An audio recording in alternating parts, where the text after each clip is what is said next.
ഞാൻ നമ്മുടെ ഗോവർദ്ധനെ കുറിച്ച് ഒരു നിമിഷം ചിന്തിച്ചു പോയി. അത് വിട്ടുകളാഗിരി. അവനൊരു കഥയില്ലാത്തവനാ. അവൻ എങ്ങനെ കുറുപ്പിന്റെ സംഘത്തിൽ എത്തിയെന്ന എന്റെ സംശയം. എന്തായാലും കഴിഞ്ഞത് കഴിഞ്ഞു. ഇനി നീ ഇതിന്റെ പേരും പറഞ്ഞ് അവനെ തല്ലാനും കൊല്ലാനും നിൽക്കണ്ട. എടാ, സ്വർണത്തെ കെട്ടിയ കാലം മുതൽ അവളുടെ ഓഹരി ചോദിച്ചു തുടങ്ങിയതാ ഗോവർദ്ധനൻ. അതുകൊണ്ട് അതും കൊടുത്താൽ അവർ സമാധാനമായിട്ട് ജീവിക്കുമെങ്കിൽ ഞാനത് കൊടുക്കാൻ പോവാ. നിന്റെ തലക്ക് വല്ല ഓളം ഉണ്ടാ? ഓഹരി കിട്ടിയാൽ ഒരു വർഷം തികയുന്നതിന് മുമ്പ് അവനത് വിറ്റ് തുലയ്ക്കും. അത് 3.5 തരാ. സർ, അകത്തേക്ക് വരാമോ? വരൂ. എന്താ മല്ലിയെ? അന്വേഷണ റിപ്പോർട്ടുമായി വരാൻ പറഞ്ഞിരുന്നു. ആര്, ഞാനോ?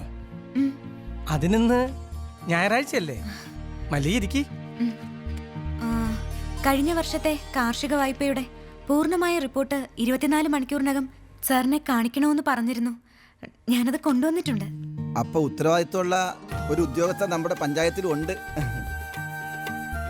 ഏതായാലും നിങ്ങൾ ഇരുന്ന് റിപ്പോർട്ട് വായിക്കും. ഞാനൊരു ചായ കുടിച്ചിട്ട് വരാം. അങ്ങനെ നീ ഇപ്പൊ ഒറ്റയ്ക്ക് ചായ കുടിക്കണ്ട, ഞങ്ങൾക്കും വേണം.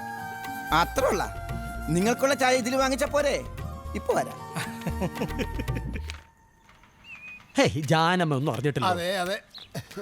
എന്താ കുറുപ്പ് സാറേ അർത്ഥം വെച്ചുള്ളൊരു പറച്ചില്? എനിക്ക് അങ്ങനെ അർത്ഥവും വൃത്തവും ഒന്നും ഇല്ല ജാനമ്മേ. ഒരു തൊഴിലാളിയെ ഇഷ്ടമില്ലെങ്കിൽ നമുക്ക് പറഞ്ഞു വിടാൻ ന്യായം. അതിനായി ചതിപ്രയോഗം നടത്തരുത്. ചതിയോ? ആരാ ചതിച്ചത്? ആ ഗോവർദ്ധനൻ അല്ലാതാരാ? പക്ഷേ സംഗതി കാർത്തികേയന്റെ കണ്ണിപ്പെട്ടു. അല്ലേലും അവനിപ്പോ അഴി എണ്ണിയാനെ. ഒന്ന് വിശദമായി പറ കുറുപ്പ് സാറേ.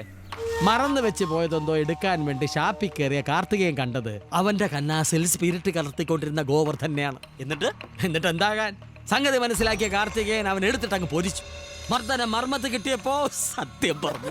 എന്തോന്ന് സത്യം? അവനെ കൊണ്ട് ഇത് ചെയ്യിച്ചത് അരുണഗിരിയാണെന്ന്. എന്നിട്ട് ഈ നാട്ടുകാരും അറിഞ്ഞില്ലല്ലോ. അതങ്ങനെ അറിയാനോടോ മാത്തച്ച? നിമിഷങ്ങൾക്കകം അവരൊക്കെ കൂടി വാദിയെ പ്രതിയാക്കിയില്ലേ? ആ കാർത്തികൻ ഇത് കണ്ടില്ലായിരുന്നെങ്കിൽ അവിടെ നിന്ന് കുടിക്കുന്ന നിങ്ങളൊക്കെ കണ്ണും പോയി മണ്ണിനടിയിലായനെ. ഓ, ഇതെനിക്ക് അങ്ങോട്ട് വിശ്വാസം വരുന്നില്ല. ഓ, ജാനമ്മയ്ക്കെന്നല്ല ആർക്കും വരില്ല വിശ്വാസം. അത്രയ്ക്ക് സീക്രട്ട് ആയിട്ടല്ലയോ അവര് കാര്യങ്ങൾ കൈകാര്യം ചെയ്തത്. പണ്ടേ ഞാനവനെതിരാന്നാ നിങ്ങളൊക്കെ പറയുന്നത്. ഇനി മറ്റേ കാര്യം കൂടി അറിഞ്ഞ ഈ ജാനമ്മ എന്നെ പറയും. അതും പറഞ്ഞോണ്ടൊക്കെ നമ്മളന്ന്. അതെന്ത് കാര്യമാ വലിയ ഉറുപ്പേ? വേണ്ട ഒന്നുമില്ലടോ. അപ്പോ എന്തോ ഉണ്ടല്ലോ. താൻ പറയടോ. പുതിയ ഗ്രാമസേവിയുണ്ടല്ലോ ആ മല്ലിക, അവളിപ്പോ സദാസമയവും ഗിരിയുടെ വീട്ടില. എന്ന് വച്ചാ ഊണും ഉറക്കവും. ഇനിയിപ്പൊ എന്തൊക്കെയാ നടക്കാൻ പോകുന്നതെന്ന് ദൈവത്തിനറിയാം. എടോ കൈമളെ, പോക്കൃത്തരം പറയരുത്. പോക്കൃത്തരോ? ഇത് കൊള്ളാം. ഇപ്പൊ സദാസമയവും പ്രസിഡന്റിന്റെ ജീപ്പിലാ അവിടെ സഞ്ചാരം. അല്ലേലും ഉള്ളത് പറഞ്ഞ പണ്ടേ ജാനമ്മയ്ക്ക് പിടിക്കില്ല. വലിയ ഉറുപ്പേ, ഈ വക കാര്യങ്ങളൊന്നും ഇവിടെ വന്നിരുന്ന് ഒലത്തരുത്. ഒലത്തൊക്കെ കാലമായി. നീ ഇനി അകത്ത് പോയി കടുവ് പൊട്ടിച്ചത് വാങ്ങി വെക്ക. വലിയ ഉറുപ്പിന് എന്താ ചായ കിട്ടിയില്ലേ? ഓ, ധൃതിയില്ലടോ ജപ്പാനെ, പതുക്കെ മതി. ആയിക്കോട്ടെ. 3 ചായ എടുത്തോ ജപ്പാൻ കുട്ടി. 2 ഫ്ലാസ്കിലും 1 എനിക്കും. എനിക്കുള്ളത് ഇത്തിരി സ്ട്രോങ് ആയിട്ട് എടുത്തോ. ഫ്ലാസ്കിൽ ആർക്കാ? നമ്മുടെ പഞ്ചായത്ത് പ്രസിഡന്റിനും ഗ്രാമസേവിയക്കുവാ. അവിടെ പഞ്ചായത്ത് ഓഫീസിൽ എന്തോ ഡിസ്കഷൻ നടക്കാം. വേഗം വേണേ. Discussion, panchayat discussion.